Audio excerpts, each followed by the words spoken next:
Okay, so again, the video cut out. So starting off where I left off, um, time gates when measuring time for running, like I do in the three quarter sprint. We measure every 5 meters. So ideally, what would have been the best thing to use is time gates, as you cut out human error. So when the performer runs through them, it takes the timing at that distance. So before setting up the time gates, you want to make sure you accurately measure the distances before setting them up, before starting the footage. So for us, it was 5 meters. So measure every 5 meters for the distance that they're running, and set up a time gate there. Yeah, so ideally in our situation, a three-quarter court sprint, we would have used time gates and this amazing camera system going alongside the performer to capture everything, so that we can measure their time, we can measure how fast they go in that motion, and also we have the camera footage as well, so we can look back at it. Yeah, I just think that camera rig is pretty amazing. Also with the camera, I did mention this briefly, but having, in the ideal situation, having a high-speed camera mean that you can slow it all the way down to look at the mechanics that they're running with, see the angles. So for sprinters, this is really important, to seeing how they're running effectively, making sure their angles of their legs and their arms, all they're running in the same system, as we mentioned previously about linear motion. So ideally a high-speed camera would be preferable. So going on to what I did, unlike those amazing methods, a lot of them are expensive, and not what we had to use at the college. So at college we had this vertical jump mat.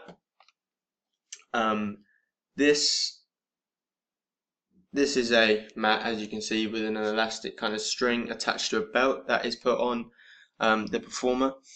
They jump upwards make sure the string is not slack. They jump upwards, and the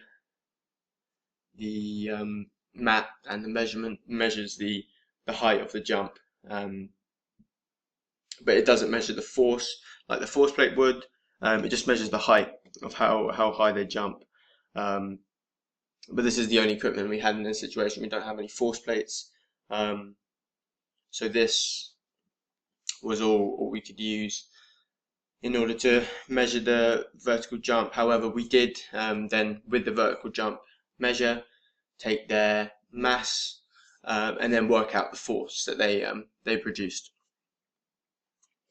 Now, with the running, we set up cones at each distance. We don't have time gates, unfortunately, as again these are expensive and college don't have these. So we set out cones at each distance, as I mentioned before. So 5 meters along a three-quarter court sprint, and at each cone a measurement was taken using the lap feature on an iPhone. So we timed this using the lap feature. So every time they passed the cone, they'd press lap, getting the measurement for each cone, each 5 meters, and also getting the full measurement. However, as mentioned, this involves a lot of human error, because not only do you have to react to them passing the cone, but also you may have perspective error, seeing if you're standing at one cone and you might not be able to see all the way to the end, them passing through the cone at the right place. So there is human error involved with this. However, we didn't have any time gates, and we tried our best to make sure each one was done well. What we did was we had one person at each cone to try and minimize perspective error, taking a measurement. So yeah, that's what we did for 3/4 sprints. So moving on to the results of the testing, I had just mentioned the methods that we used. For both of these, the force plate for the jump mat and the linear motion, we had a group of players, and our one performer who is less experienced from basketball, more a just kind of a normal person, and then we had a better player in the group who is experienced in basketball and plays National League basketball at a pretty good standard in England, which is relative. So for the force plates, first off, the elite standard. So we got an elite number from the NBA, which is the National Basketball Association in America, highest paid basketball league in the world. So the elite standards are higher than any of the results we collected, showing the much difference there is between the standards of play. The amount of force produced in the NBA is ridiculously higher than what we got, as you would imagine. So these guys are paid to jump out the gym, and that's the standard really. And it shows that level of force is needed to play at a high level, and how important it is to be at that level. Relatively speaking, the better player had a higher score for vertical jump than the group average. Again, showing the importance of this ability when being able to play at a better level. It's important to be able to use your force in the right way, to be able to jump, put force into the ground to be able to excel up. To grab rebounds is a big thing, to be able to block when playing defense. Also being able to score, if you're able to jump and dunk the ball or finish high at the rim, it's a big advantage. So being able to jump and use your power effectively is very important in basketball. And when it comes to the numerical model, is definitely a key component to measure. So the elite standard is higher with the power. It's 8,000 watts, just a bit more than 8,000 watts. And for the better player, they produce 5,000 watts of power, and my player, the one I'm assessing, only produced 3,000 watts. So this shows that this is a possible area for improvement for them, as they are much lower and a bit lower than the group average of vertical jump. So if they improve the amount of power that they put into the floor, amount of force, they can improve their vertical jump, and this may help them improve their game, as it is, like I said, a very important part of the game, being able to jump. But force into the ground is actually Newton's third law. Like we said, it's incorporated in everything. So yeah, this is definitely a part of their game which they should look to improve.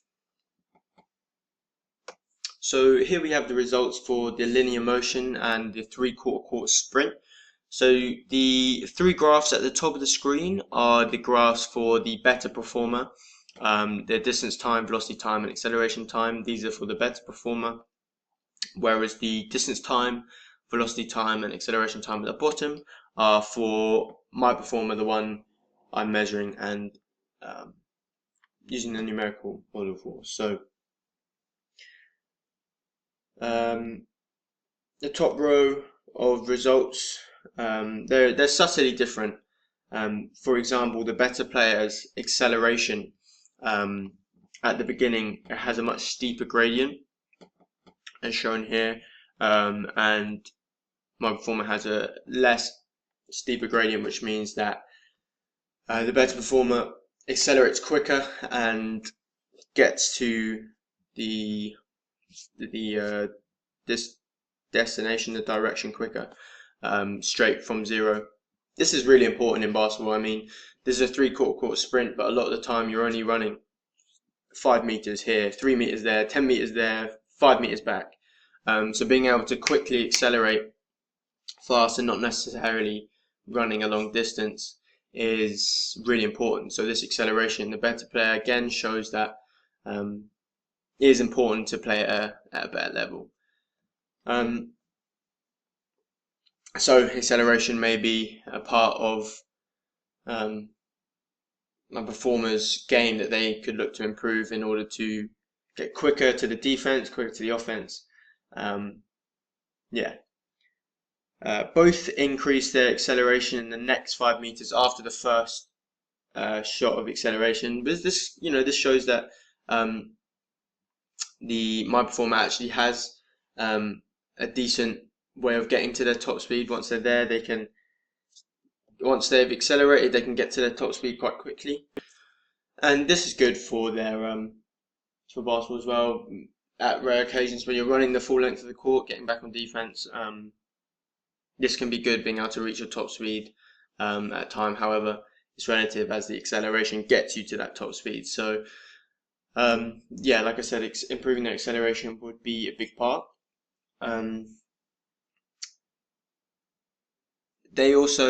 They both decrease in acceleration over the 3/4 court sprint, and actually player 1 at the top, their acceleration drops a lot. It seems a lot. It looks like it drops a lot more on the graphs than my performer. As you can see, the gradient is a lot steeper. However, this is relative, as the better player is at a lot higher speed. As you can see, the top speed for player 2 is only about 6.5, whereas the top speed for the better performer is about 9.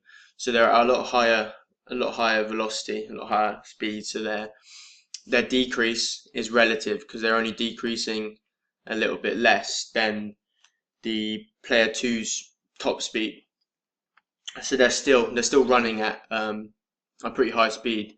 And as you can see, the comparisons of the 3/4 court sprint times, again, the better player is a lot quicker and a lot faster than the group average and my performer, again showing that this is an important part of the game, being able to get up and down the court. And actually, their better players' results is actually not far off the elite NBA results show. So the NBA elite time was their standard average is around 3 seconds. I know the fastest time was 2.96. Nate Robinson, NBA player, did that. The standard time is around 3 seconds. So the better performer to get a score of 3.19, not far off their standard, showing that this would be a strong point for this player, being able to get up and down the court. And actually, this kind of model of being able to be quick can actually be good for your performance. So in order for my performer to get better, this could also be a thing that they're looking to improve, their acceleration, and being able to increase their speed of getting down the court. Can help them get ahead of defenders, get buckets in transition, get back on defense, to overall increase their numbers and stats in terms of their performance. So my performer's time was 4.56 running down the court. So this is definitely a time that they could be looking to improve down to break the 3 second margin, and look to go further if they want to improve their performance.